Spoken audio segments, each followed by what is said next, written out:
Hello students, हमारे एक subscriber ने हमें एक बहुत अच्छा क्वेश्चन सेंड किया है। Let's try to solve that question. Okay, what is the question? Question में देखिए, हमें एक रिएक्टेंट गिवन है और वो जो रिएक्टेंट है वो H2O से रिएक्ट करता है और एक प्रोडक्ट बनता है P। एंड जब वो एक्वस QS से रिएक्ट करता है तो हमारा जो प्रोडक्ट बनता है वो Q बनता है। And we have to identify what are P and Q। P और Q में आइडेंटिफाई करने हैं। There are four options. Option A is P is racemic mixture and Q is the product of inversion of configuration. P is product of inversion of configuration but Q are racemic mixture. P and Q both are racemic mixture or P and Q both are inversion of configuration. Product of inversion of configuration. Product.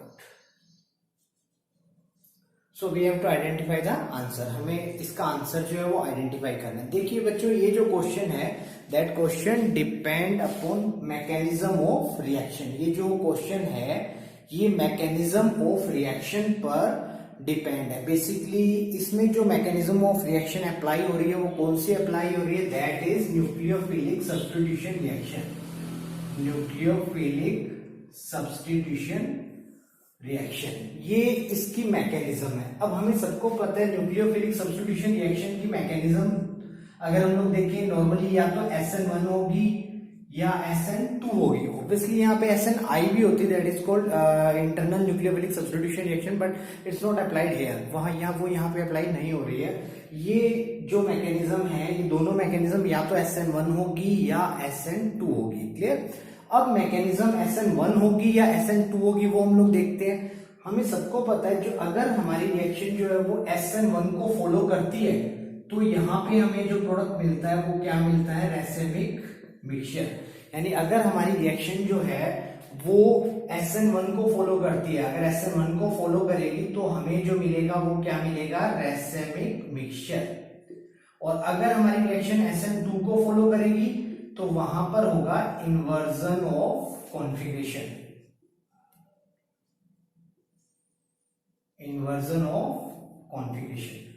Now we have to just identify that reaction is SN1 और SN2। बस हमें यही identify करना है इन दोनों में mechanism SN1 हो रही है या SN2 हो रही है। ऑब्वियसली बच्चों आपको समझ में आ रहा होगा। तो प्रोडक्ट तो क्या बनने वाला है? प्रोडक्ट तो यहाँ से Br निकल जाएगा और उसकी जगह पर कौन सा एटम आपका जो ग्रुप है वो कौन सा ग्रुप आकर अटैच हो जाएगा? OH। तो Br निकल जाएगा और OH आ जाएगा।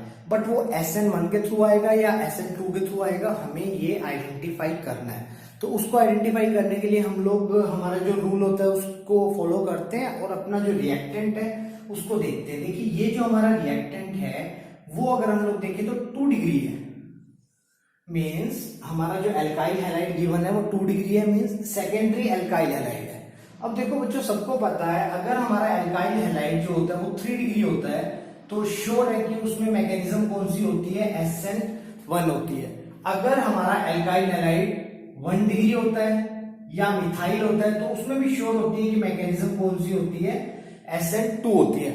बट क्वेश्चन यहां अराइज होता है कि अगर हमारा एल्काइल हैलाइड जो है वो 2 डिग्री होता है तो 2 डिग्री SN1 के थ्रू भी रिएक्ट कर सकता है और SN1 के थ्रू भी रिएक्ट कर सकता है और SN2 के थ्रू भी रिएक्ट कर सकता है। मींस 2 डिग्री अल्काइल हैलाइड जो है it can react both through SN2 और SN1, दोनों के थ्रू क्या कर सकता है? रिएक्ट कर सकता है। अब हमें सोचना है कि ये किसके थ्रू रिएक्ट करेगा। क्लियर? तो देखिए बच्चों, जब हमारे पास 2 डिग्री अल्काइल हैलाइड आता है तो हम लोग रिएक्शन की अदर कंडीशंस को देखेंगे कि अदर कंडीशंस क्या है।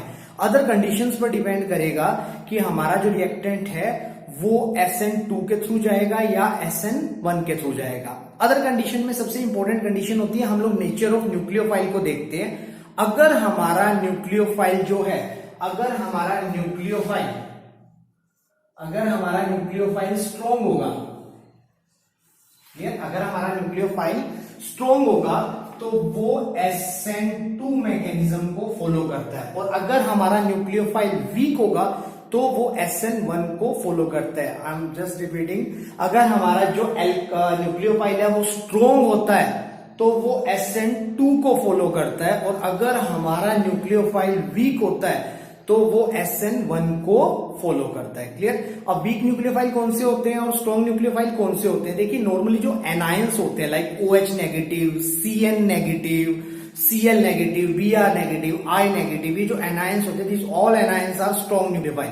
बट कोई न्यूट्रल मॉलिक्यूल होता है, न्यूट्रल न्यूक्लियोफाइल होता है, these are weak nucleophile. Clear. अब अगर हम लोग देखें H2O है तो H2O जो है वो हमारा क्या है? वीक न्यूक्लियोफाइल है, वीक न्यूक्लियोफाइल, बिकॉज H2O जो होता है that is basically weak electrolyte, वो H+ और OH- आयन में जल्दी से डिसोशिएट नहीं हो पाता। क्लियर।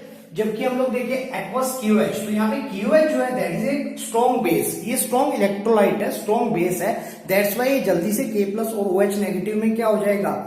डिसोशिएट हो जाएगा and KOH will provide us OH negative ion and OH negative ion are the strong nucleophile. OH negative ion क्या होते हैं? स्ट्रॉन्ग न्यूक्लियोफाइल होते हैं। तो हम लोग ये कह सकते हैं कि यहाँ पे हमारे पास स्ट्रॉन्ग न्यूक्लियोफाइल है और ऊपर जो है हमारे पास वीक न्यूक्लियोफाइल है। तो हम लोग अपना रूल लगाते हैं। देखिए जो वीक न्यूक्लियोफाइल है वो वीक न्यूक्लियोफाइल जो होगा वो कौन सी मैकेनिज्म फॉलो करेगा? ऑब्वियसली वीक न्यूक्लियोफाइल जो होगा वो SN1 फॉलो करेगा। मींस हमारा जो प्रोडक्ट P होगा it will according to SN1 mechanism. Product P जो बनेगा वो SN1 मैकेनिज्म के अकॉर्डिंग बनेगा। और अभी हम लोगों ने डिस्कस किया कि SN1 जब भी बनता है तो हम सबको उसकी मैकेनिज्म पता है कि SN1 में हमारे पास जो बनता है वो क्या बनता है? रेसिमिक मिक्सचर बनता है, बिकॉज न्यूक्लियोफाइल फॉरवर्ड अटैक भी कर सकता है मॉलिक्यूल पर और बैकवर्ड अटैक भी कर सकता है।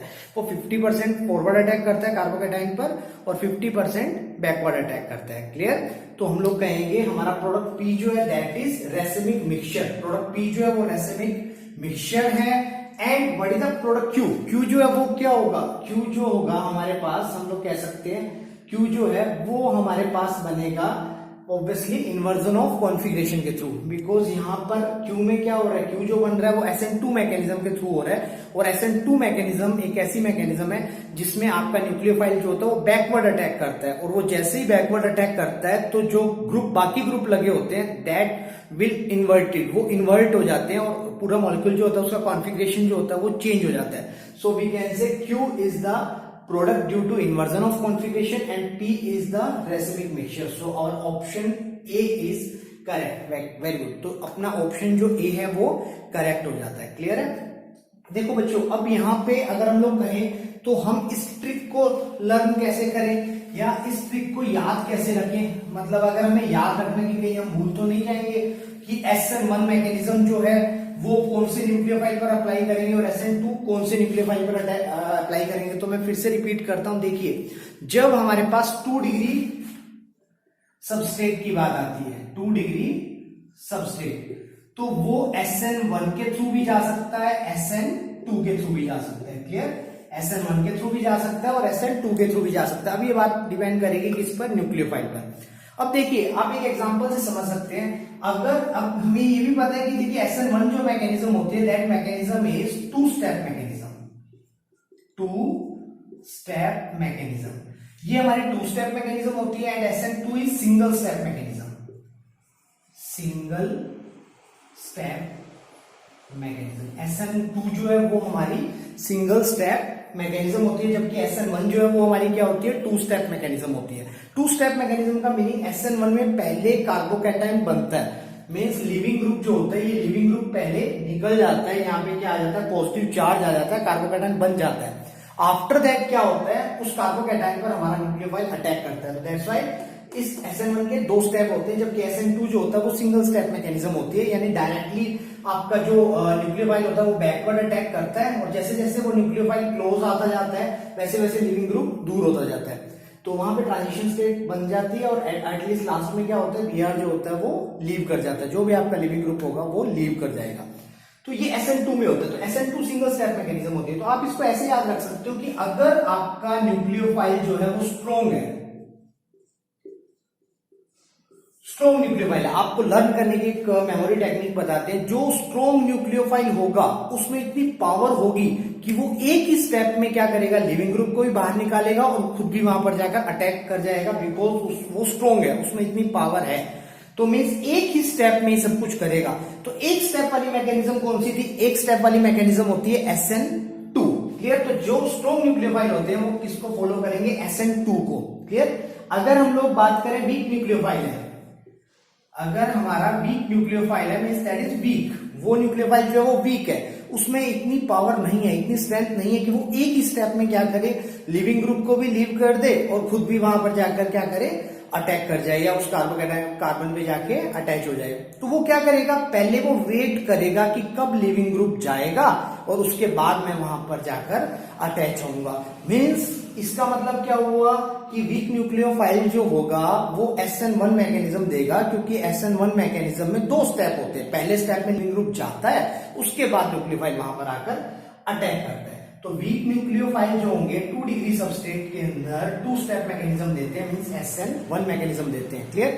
ये बच्चों हम लोग किसके लिए करते हैं, 2 डिग्री सबस्ट्रेट के लिए। 2 डिग्री, अगर हमारा एल्काइल हैलाइड 2 डिग्री होगा तब हमें करना है। तो गोल्डन रूल बस यही है, आप ध्यान रखिए कि SN2 मैकेनिज्म जो होगी वो स्ट्रॉन्ग न्यूक्लियोफाइल देंगे और SN1 कौन देंगे, वीक न्यूक्लियोफाइल।